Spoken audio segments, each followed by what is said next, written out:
శ్రీమాత్రే నమః. సద్గురు జ్యోతిష్యాలయం నుండి 2025 సెప్టెంబర్ నెల సంపూర్ణ రాశి ఫలితాలని 12 రాశులకు గోచార గ్రహస్థితులతో సహా ఎలా ఉందో మనం ఇప్పుడు తెలుసుకోబోతున్నాం.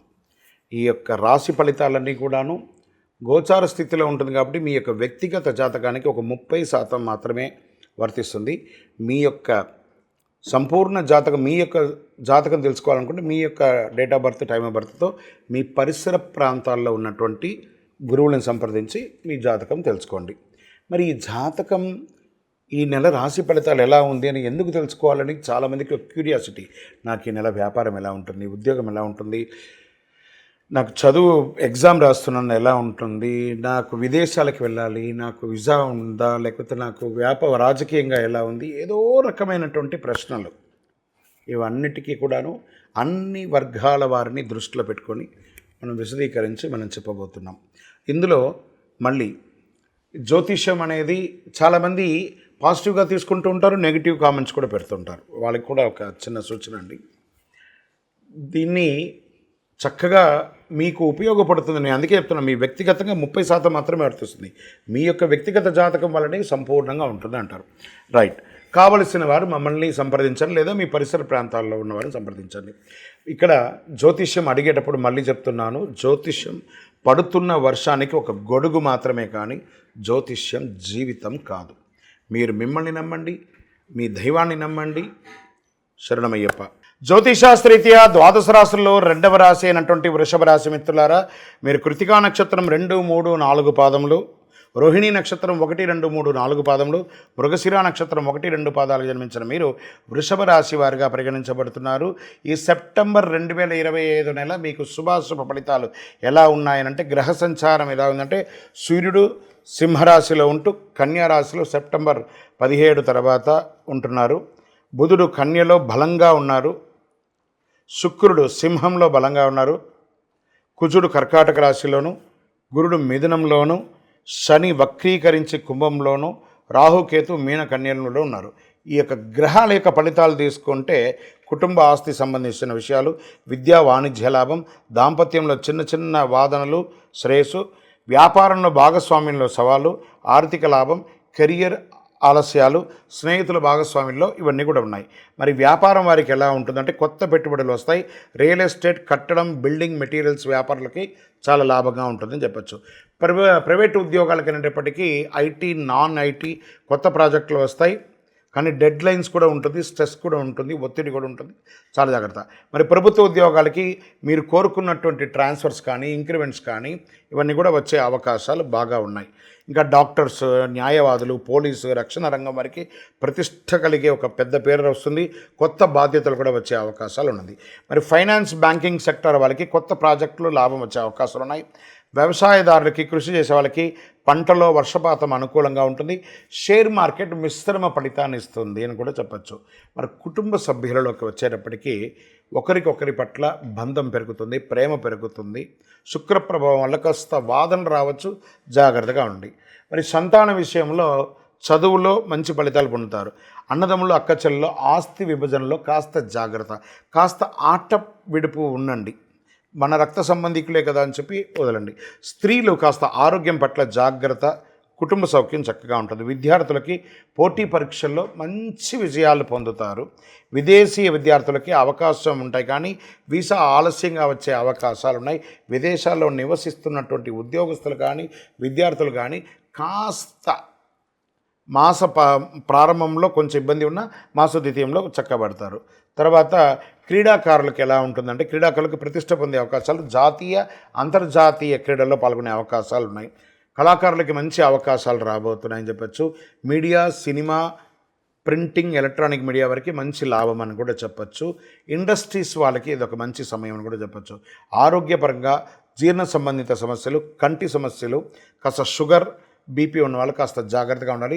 ఒక శస్త్రచికిత్స కూడా మాస ప్రారంభంలో కనబడుతుంది, జాగ్రత్త పడండి. మరి ఈ నెలలో తీసుకుంటే అదృష్టం కలిగించే రంగులు తెలుపు మరియు గులాబీ రంగులు కలిసి వస్తుందని చెప్పు. అదృష్ట దిశ మీకు దక్షిణ దిశగా పరిగణించబడుతుంది. మంచి రోజులు 3, 7, 12, 20, 26. అదృష్టమిచ్చే సంఖ్య 6 అని చెప్పడం జరుగుతుంది.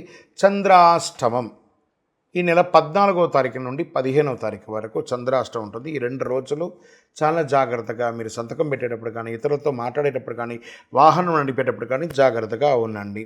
ఓం శుక్రాయ నమః అనే ఒక మంత్రాన్ని 108 సార్లు డైలీ చెప్పుకుంటూ ఉంటే పరిహారం శుక్ర పూజ చేసుకోవడం, ఆవులకి పండ్లు ఆకుకూరలన్నీ కూడా ఇవ్వడము, మీ యొక్క కులదైవ ప్రార్థన ఇష్టదైవ దేవాలయంలో వెళ్ళి మీ యొక్క వయస్సు ఎంత ఉందో అన్ని సంఖ్యతో కూడినటువంటి దీపాలని నువ్వుల నూనెతో దీపం వెలిగించండి. ఇంకను మీ యొక్క గ్రహదోషాలని తొలగడానికి అతి శక్తివంతమైనటువంటి 48 రోజులు పూజ చేసి చండీ సుదర్శనోపాసనతో ఈ యొక్క మాలను తయారు చేసి ఉంచాం. ఈ మాలను ధరించండి.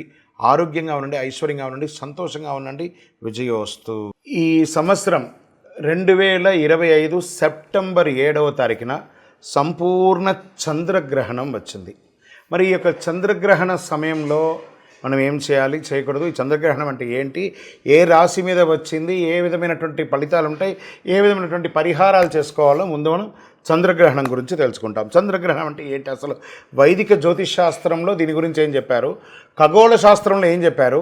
కొంతమంది వితండవాదులు గ్రహణం రోజు మేము ఇవన్నీ చేస్తాం, అవన్నీ చేస్తాం, ఇవన్నీ లేవంటుంటారు. వీటన్నిటికీ ఏమైనా ప్రమాణం ఉందా, లేదా ఏదైనా అస్ట్రాలజర్స్ మాత్రం చెప్తూ ఉంటారా అని చూసుకుంటే, ఖగోళ శాస్త్రంలో చంద్రుడు భూమిని చుట్టూ తిరుగుతాడు, భూమి సూర్యుని చుట్టూ తిరుగుతుంది. కొన్ని ప్రత్యేక సందర్భాల్లో భూమి సూర్యుడు చంద్రుడు మధ్య వస్తాడు కాబట్టి అప్పుడు భూమి మీద నీడ చంద్రుడు పడుతుంది కాబట్టి దాన్ని చంద్రగ్రహణం అంటారు. చంద్రుడు పూర్తిగా భూమి నీడలోకి వెళ్తే సంపూర్ణ చంద్రగ్రహణం అంటారు. కొంత భాగం మాత్రమే వెళ్తే అర్ధ చంద్రగ్రహణం అంటారు. నీడ కాకుండా కేవలం భూమి వెలుతురు తక్కువ అయ్యే ప్రాంతానికి వెళ్తే ఫైనల్ చంద్రగ్రహణం అంటారు. వైదిక జ్యోతిశాస్త్రంలో దీని ఏం చెప్పబడింది, చంద్రగ్రహణం రాహుగ్రహం లేదా కేతుగ్రహం వల్ల సంభవిస్తుంది. రాహు చంద్రుని మింగడం అంటే గ్రహించడం అంటారు దాన్ని, వెలుతురు దక్కుతుంది. చంద్రుడు మనసు భావోద్వేగాలు వీటి మీద కూర్చుంటారు కాబట్టి చంద్రగ్రహణ సమయంలో చాలా ప్రభావితాలు ఉంటాయని చెప్తారు. సరే, ఈ చంద్రగ్రహణం వచ్చినప్పుడు మనం ఏం చేయాలి, ఏమి చేయకూడదు, ఆహార పానీయాలన్నీ కూడా మానేయాలన్నమాట. సూక్ష్మక్రియలు ఎక్కువ అవుతూ ఉంటాయి కాబట్టి ఆ సమయంలో ఆహారం మానేస్తే చాలా మంచిది అంటారు. మంత్రజపం ఈ సమయంలో ఉన్నటువంటి ఒక ఆధ్యాత్మికంగా ఎవిడెన్స్ ఏమంటే, మీకు ఏదైనా ఉపదేశం ఉంటే ఆ మంత్రాన్ని లేదా ఏదో ఒక దైవ మంత్రాన్ని ఒక్కసారి చెప్తే 1 కోటి సారి చేసినంత ఫలితం అని అంటారు. ఇంకా పారే జలంలో కానీ లేదా చెరువులో కానీ ఒక దీంట్లో కూర్చొని అందులో గొంతు వరకు నిలబడి కూడా చక్కగా జపం చేస్తే ఇంకా విశేషం అంటారు. గ్రహణం తర్వాత తల స్నానం చేయడం, ఇల్లంతా కడిగి శుభ్రం చేసుకొని చక్కగా దీపారాధన చేయడం, భోజనాది కార్యక్రమాలు చేయడం అంటారు. వైదిక జ్యోతిశాస్త్ర ప్రకారం ఎప్పుడు వచ్చింది గ్రహణం, ఎన్ని గంటలకు వస్తుంది, ఎన్ని గంటలకు పడుతుంది, ఎన్ని గంటలకు వదులుతుంది అనేది మనం చూస్తాం. సెప్టెంబర్ 7 రాత్రి 9:58 గ్రహణ శూల గ్రహణమే ప్రారంభమైపోతుంది. దానికి ఒక 2-3 గంటల ముందే గ్రహణ శూలు స్టార్ట్ అవుతుంది. అదే సమయంలో గ్రహణం సెప్టెంబర్ 8న తెల్లవారుజామున 1:26 ముగుస్తుంది. ఈ చంద్రగ్రహణ ప్రభావం 3:29 ఉంటుంది. ఈ చంద్రగ్రహణానికి ముందు ఒక 6 గంటలు, తర్వాత ఒక 4-5 గంటలు కూడాను కొంచెం జాగ్రత్తగా ఉండాల్సిన సమయం అంటారు. ఖగోళ ఆధార ప్రకారం చంద్రగ్రహణం శతభిష నక్షత్రంలో జరుగుతుంది. ఇది రాహు ఆధిపత్యం కలిగినటువంటి రాశి. చంద్రుడు రాహు కలయిక 11వ భావంలో తాత్కాలికంగా లాభాలు, దీర్ఘకాలిక స్థిరత్వం లోపిస్తుంది. సూర్యుడి కేతు కలయిక 5వ భావంలో ఉండడం వల్ల చిన్న చిన్న అపార్థాలు కుటుంబంలో ఏర్పడుతుంది. ఈ నక్షత్ర రహస్యం ఏ నక్షత్రంలో అవుతుంది అని అంటే శతభిష నక్షత్రంలో అవుతుంది. శతం అంటే 100, అభిష అంటే రక్షణ. 100 రక్షణ కవచాలు కలిగినటువంటివి అన్నీ కూడాను చంద్రగ్రహణ సమయంలో అవన్నీ కూడా శక్తి కోల్పోతుంది. చంద్రగ్రహణ సమయంలో చంద్రుడు మనసు జలతత్వం, రాహుకేతు మాయ కర్మబంధం ఇలా ఉంటుందన్నమాట. గ్రహణ సమయంలో చంద్రుడు శతభిష నక్షత్రంలో అధిపతికి రాహుగా ఉన్నాడు. రాహు తన స్వనక్షత్రంలో ఉండడం వల్ల మానసిక భావోద్వేగాలు శారీరక స్థాయిలో గరిష్ట స్థాయిలో తగ్గిపోతుంది అంటారు. ఈ రాహు చేత గ్రహించబడడం వల్ల మానసిక అశాంతులు, చిన్న చిన్న సామాజికమైనటువంటి ఇబ్బందులు, జలప్రళయాలు, చిన్న చిన్న జలప్రళయాలు, క్షేత్రస్థాయిలో ఉన్నటువంటి జనాలందరికీ కూడా వ్యాపార, ఉద్యోగ, రాజకీయ క్రీడలందరికీ కూడా మిశ్రమ ఫలితాలని ఇస్తుంది. మన శరీరంలో కూడా రక్తపోటు కూడా బీపీ, షుగర్స్ కూడా కొంచెం లెవెల్స్ మారుతూ వస్తుందని చెప్తుంటారు. గ్రహణ సమయంలో భూమి, చంద్రుడు, సూర్యుడి మధ్య శక్తి, ఎనర్జీ అనేది తగ్గిపోతుంది. ఈ సమయంలో ఏం చేయాలి? మంత్రసిద్ధి చేసుకోవాలి. ఈ మంత్రసిద్ధి చేసుకునే సమయంలో ఎంత దైవభక్తి కలిగి ఉంటే అంత మంచిది. మరి 12 రాసులకు కూడా గ్రహణంలో ఎలా ఉంటుందంటే, మేషరాశి వారికి లాభం కానీ భావోద్వేగమైనటువంటి నిర్ణయాలు వస్తాయి. వృషభ రాశి వారికి వృత్తి మార్పు, ఒత్తిడిని నియంత్రించండి. మిథున రాశి వారికి విదేశీయ ప్రయాణం ఉంటుంది, ఆర్థిక ప్రణాళిక ఉంటుంది. కర్కాటక రాశి వారికి ఆస్తి లాభం, అప్పు తగ్గించుకోవడం మంచిది. సింహరాశి వారికి దాంపత్యుల మధ్య సవాలు ఉంటుంది. ఇందులో ఈ గ్రహణంలో సింహరాశి వారికి మరియు కుంభరాశి వారికి కొంచెం ఎక్కువ ఉంటుంది కాబట్టి కాస్త జాగ్రత్తగా చూసుకోవాలి. కన్యారాశి వారికి ఆరోగ్యం క్రమబద్ధీకరణ చేయబడుతుంది. తులారాశి వారికి అన్నిటా విజయం ఉంటుంది, కాస్త అహంకారం తగ్గించుకోండి.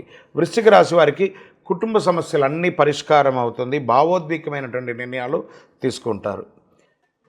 ధనుసు రాశి వారికి వ్యక్తిగత పురోగతి, ఖర్చును మాత్రం నియంత్రించాలి. మకర రాశి వారికి ఖర్చులు ఎక్కువ అవుతుంది, పొదుపును పెంచుకోవడానికి ప్రయత్నం చేయండి. కుంభరాశి వారికి స్వయం మార్పు, ఒంటరితనం వద్దు. కుంభరాశి వారికే ఈ యొక్క గ్రహణంలో చాలా ప్రాధాన్యత ఉంది, దైవారాధన చేయండి. మీనరాశి వారికి ఆధ్యాత్మికంగాను సామాజికంగాను లాభంగా ఉంటుంది, కానీ మోసపోకండి.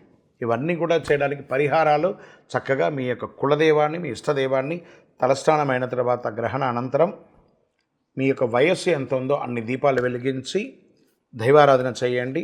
అతి శక్తివంతమైనటువంటి కరుంగాళిమాలను గ్రహణ సమయంలో ధరించడానికి ప్రయత్నం చేయండి. విజయోస్తు.